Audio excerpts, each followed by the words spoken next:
जब हम अपने सोलर सिस्टम के बारे में सोचते हैं तो सब कुछ कितना सेट और शांत लगता है ना। प्लैनेट्स अपने अपने रास्ते पर सूरज के चक्कर लगा रहे हैं, सूरज अपनी जगह चमक रहा है, एकदम परफेक्ट घड़ी की तरह। लेकिन अगर हम टाइम मशीन में बैठकर अरबों साल पीछे जाएं तो ये शांत तस्वीर पूरी तरह बदल जाती है।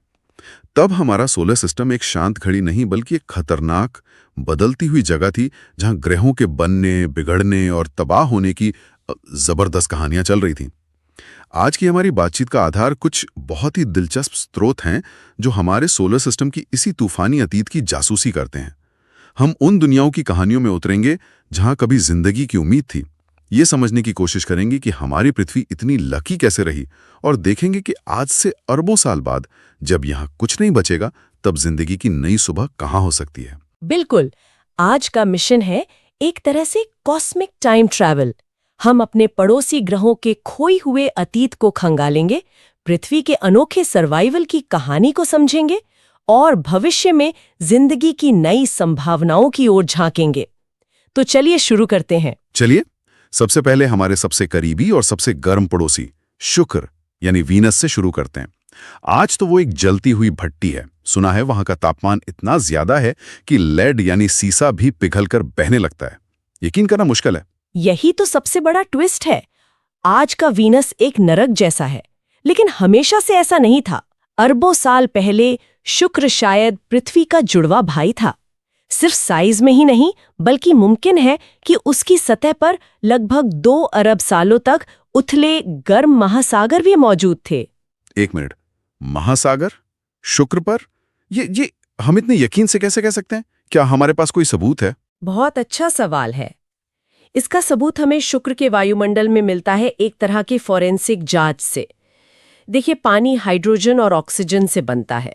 हाइड्रोजन के 2 रूप होते हैं, एक सामान्य हल्का हाइड्रोजन और दूसरा ड्यूटेरियम जो थोड़ा भारी होता है। भारी हाइड्रोजन? हाँ, शुक्र के वायुमंडल में आज भारी हाइड्रोजन यानी ड्यूटेरियम सामान्य हाइड्रोजन के मुकाबले बहुत ज्यादा है। अच्छा, तो ये हमें पानी के बारे में क्या बताता है? इसे ऐसे समझिए, मान लीजिए सामान्य हाइड्रोजन एक हल्का गुब्बारा है जो हवा में आसानी से उड़ जाता है, और ड्यूटेरियम एक भारी गुब्बारा है जो पीछे रह जाता है। अरबों सालों में सूरज की गर्मी और सोलर विंड ने शुक्र के वायुमंडल से हल्के गुब्बारों यानी सामान्य पानी के अणुओं को उड़ाकर अंतरिक्ष में फेंक दिया। अच्छा। लेकिन भारी गुब्बारे यानी ड्यूटेरियम वाले पानी के अणु वो वहीं फंसे रह गए। आज शुक्र के वायुमंडल में इन भारी गुब्बारों का अनुपात इतना ज्यादा होना इस बात का पक्का सबूत है कि वहां कभी बहुत सारा पानी था जो अब खो चुका है। वाह, मतलब शुक्र ने अपना सारा पानी अंतरिक्ष में खो दिया। तो फिर सब कुछ इतना गलत कैसे हो गया? ये तो सच में एक आहा पल है। एक दुनिया जो इतनी उम्मीदों से भरी थी, वो इस हाल में कैसे पहुंच गई? इसका विलन हमारा अपना सूरज है। अरबों साल पहले जब शुक्र पर महासागर थे, तब सूरज आज के मुकाबले 30% कम चमकीला और ठंडा था। उस वक्त शुक्र पर तापमान जीवन के लिए एकदम परफेक्ट था। लेकिन जैसे जैसे सूरज की उम्र बढ़ी, वो और गर्म और चमकीला होता गया। और शुक्र पर गर्मी बढ़ने लगी? एग्जैक्टली।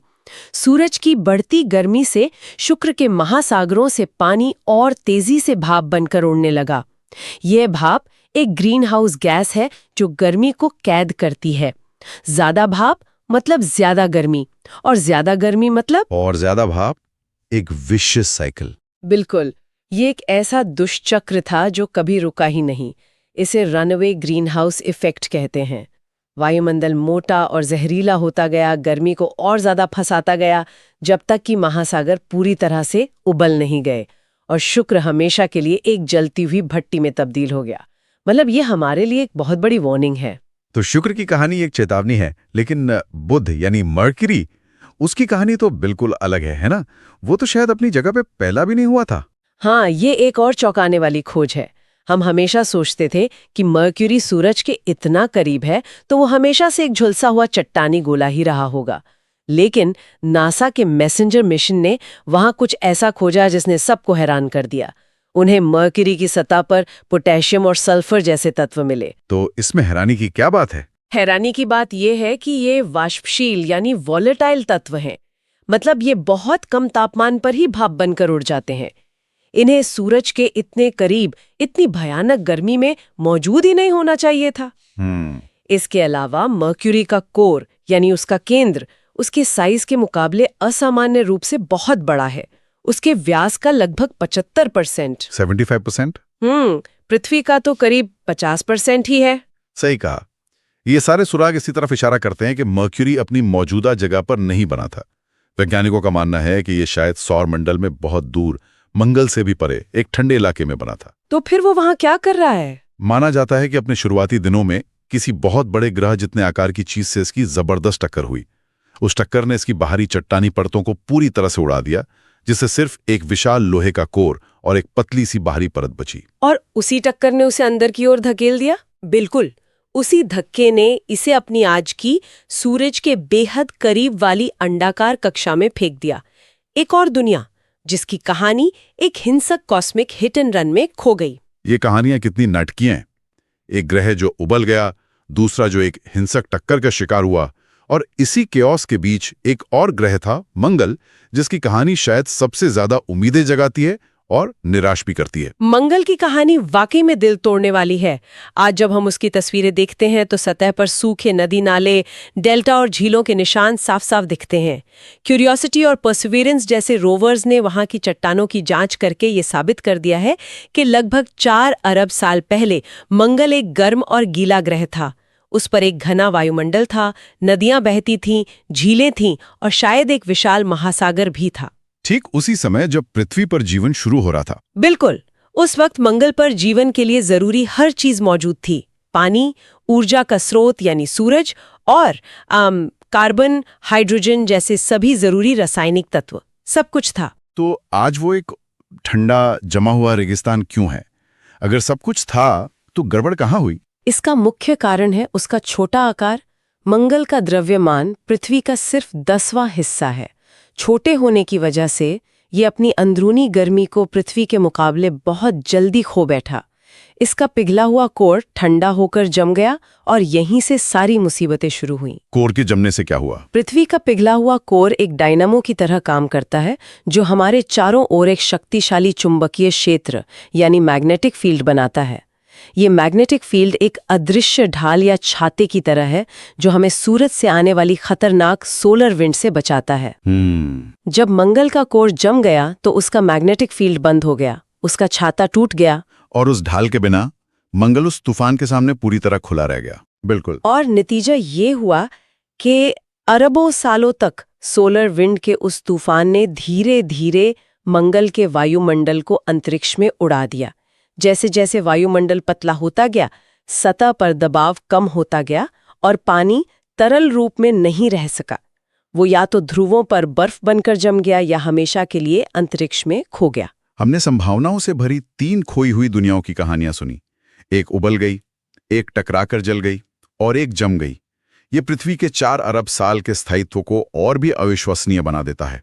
आखिर पृथ्वी इतनी भाग्यशाली क्यों है? ये कई चीजों का एक बहुत ही नाजुक संतुलन है, जिसे हम गोल्डीलॉक्स प्रिंसिपल भी कहते हैं। सब कुछ जस्ट राइट होना चाहिए। पहला, सही आकार। पृथ्वी इतनी बड़ी है कि वो अपनी अंदरूनी गर्मी और एक पिघले हुए कोर को बनाए रख सके, जो हमारी सुरक्षा के लिए मैग्नेटिक फील्ड बनाता है। दूसरा, सूरज से सही दूरी। हाँ, जिसे हम हैबिटेबल जोन कहते हैं, जहाँ पानी न तो उबलता है और ना ही जमता है, बल्कि तरल रूप में मौजूद रह सकता है। और तीसरा फैक्टर, उसे लोग अक्सर तीसरा है हमारा बड़ा चांद। चांद सिर्फ रात में चमकने वाली एक खूबसूरत चीज नहीं है, वो पृथ्वी का एंकर है। ये हमारी धुरी के झुकाव को स्थिर रखता है। चांद? हम तो उसे बस रात में देखते हैं, वो हमारी जलवायु को कैसे स्थिर रखता है? सोचिए, पृथ्वी एक लट्टू के तरह घूम रही है। अगर चांद ना होता तो पृथ्वी घूमते घूमते बहुत ज्यादा लड़खड़ाती। कभी इसका उत्तरी ध्रुव सीधे सूरज की तरफ होता तो कभी भूमध्य रेखा। इससे जलवायु में इतने भयानक उतार चढ़ाव आते कि जीवन का पनपना लगभग नामुमकिन हो जाता। अच्छा, तो चांद हमें ज्यादा लड़खड़ाने से बचाता है। हाँ, वो अपने गुरुत्वाकर्षण से पृथ्वी को पकड़ कर रखता है। इसी वजह से हमें स्थिर मौसम और ऋतुएं मिलती हैं। इन तीनों चीजों, सही आकार, सही दूरी और एक बड़ा चांद के बिना पृथ्वी का हश्र भी अपने पड़ोसियों जैसा ही होता। अब थोड़ा और दूर चलते हैं, बाहरी सोलर सिस्टम की ओर।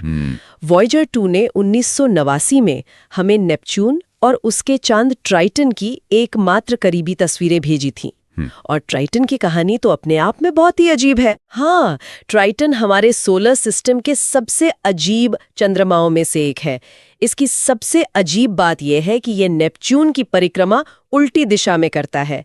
इसे रेट्रोग्रेड ऑर्बिट कहते हैं। उल्टी दिशा में? इसका मतलब क्या हुआ? ये तो ट्रैफिक नियमों के खिलाफ जाने जैसा है। बिल्कुल। सोलर सिस्टम के लगभग सभी बड़े चांद अपने ग्रह के घूमने की दिशा में ही उसकी परिक्रमा करते हैं। ट्राइटन का उल्टा घूमना इस बात का पक्का सबूत है कि ये नेपच्यून के साथ नहीं बना था। इसे बाद में कुइपर बेल्ट से पकड़ा गया था, जो नेपच्यून के पार बर्फीली चट्टानों का एक विशाल क्षेत्र है। ट्राइटन एक बाहरी घुसपैठिया है। एक पकड़ा हुआ चांद, इसका उसके इतिहास पर क्या असर पड़ा होगा? जब नेपच्यून ने इसे अपने गुरुत्वाकर्षण से पकड़ा तो इसका शुरुआती ऑर्बिट बहुत ज्यादा अंडाकार और अव्यवस्थित रहा होगा। हर बार जब ये नेपच्यून के करीब आता तो ग्रह के जबरदस्त गुरुत्वाकर्षण से पैदा हुई ज्वारीय ताकतें, मतलब टाइडल फोर्सेस, ट्राइटन को किसी रबर की गेंद की तरह खींचती और सिकोड़ती। इस लगातार खींचतान से भयानक गर्मी पैदा हुई, जिसने इसकी बर्फीली सतह को पिघलाकर पूरी तरह बदल दिया। तो आज भी वहां कुछ हलचल होती है? आज इसका ऑर्बिट गोलाकार हो गया है और ये काफी शांत हो चुका है, लेकिन उस हिंसक अतीत के निशान आज भी मौजूद हैं। इसकी सतह पर क्रायो ज्वालामुखी हैं, यानी बर्फीले ज्वालामुखी, जो पानी, अमोनिया और मीथेन जैसी बर्फीली चीजें उगलते हैं। और वहां नाइट्रोजन के गीजर हैं जो धुंधले सूरज की हल्की सी गर्मी से ऊर्जा लेकर फूटते हैं। ये एक बहुत ही अजीब और सक्रिय दुनिया है। स्रोत सामग्री का अंत बहुत दूर के भविष्य की ओर देखकर होता है, जो थोड़ा डरावना भी है और आकर्षक भी। हमारा सूरज हमेशा के लिए नहीं रहेगा, तब क्या होगा? लगभग 5 अरब वर्षों में जब सूरज अपने कोर में हाइड्रोजन ईंधन खत्म करना शुरू कर देगा तो वो एक लाल दानव यानी रेड जाइंट तारे में बदलना शुरू हो जाएगा। वो फैलेगा और बहुत गर्म हो जाएगा। इसका आकार इतना बढ़ जाएगा कि ये बुध और शुक्र को निगल जाएगा और शायद पृथ्वी को भी। अगर पृथ्वी बच भी गई तो इसके महासागर शुक्र की तरह उबल जाएंगे। आंतरिक सौरमंडल जीवन के लिए पूरी तरह खत्म हो जाएगा। तो सब खत्म? ये हमारे सोलर सिस्टम में जीवन की कहानी का अंत है? शायद नहीं। ये एक अध्याय का अंत हो सकता है, लेकिन दूसरे की शुरुआत भी। जैसे जैसे सूरज फैलेगा और गर्म होगा, रहने योग्य क्षेत्र यानी वो गोल्डीलॉक्स जोन, वो भी बाहर की ओर खिसकेगा। बाहर की ओर? मतलब? आज जहां बृहस्पति और शनि है, वहां का तापमान पृथ्वी जैसा हो जाएगा। इसका मतलब बृहस्पति और शनि के बर्फीले चांद? एग्जैक्टली। बृहस्पति और शनि के बर्फीले चंद्रमा जैसे यूरोपा, गैनीमेड और एन्सेलाडस, जो आज पूरी तरह जमे हुए हैं, वे पिघल सकते हैं। हम जानते हैं कि इन बर्फीली दुनियाओं की सतह के नीचे पहले से ही विशाल तरल महासागर हैं। जब मरते हुए सूरज की गर्मी उन तक पहुंचेगी तो वे पूरी तरह से गर्म होकर असली महासागरी दुनिया बन सकते हैं। ये बाहरी सौर मंडल में जीवन के लिए एक नई सुबह हो सकती है, ठीक उसी समय जब आंतरिक सौर मंडल जल रहा होगा। ये सोचना ही कितना अजीब है। मतलब जिन जगहों को हम आज बर्फीली वेस्टलैंड समझते हैं, वे कल के बीच डेस्टिनेशंस बन सकते हैं। तो आज हमने अतीत की खोई हुई दुनियाओं से लेकर भविष्य की एक नई शुरुआत की संभावनाओं तक का सफर तय किया। यह हमें याद दिलाता है कि सोलर सिस्टम कोई स्थिर जगह नहीं है, बल्कि यह बदलाव, तबाही और पुनर्जन्म की एक लगातार चलती रहने वाली कहानी है। और अंत में एक विचार।